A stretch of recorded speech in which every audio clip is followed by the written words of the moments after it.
Toplanmış üstümüzde kara bulutlar, rüzgarla dört dönüyor durmadan, hiç acımadan. Yağmur yağdı, yağacak, altında eriyeceğiz, gideceğiz bu sefer bir başka. Evren eskisi gibi olmaz, tek tek hesabını soracak, neden diye umursamaz. Yer gök alt üst olacak ama kıyamet için çok erken, kıyamet için çok erken.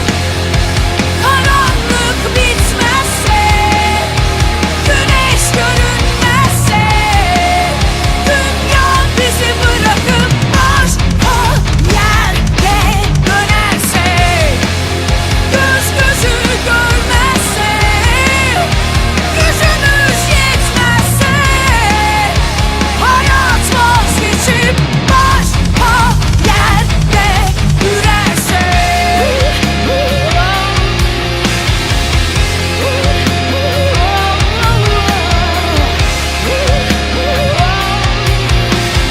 Toplanmış üstümüzde kara bulutlar, rüzgarla dört dönüyor durmadan, hiç acımadan.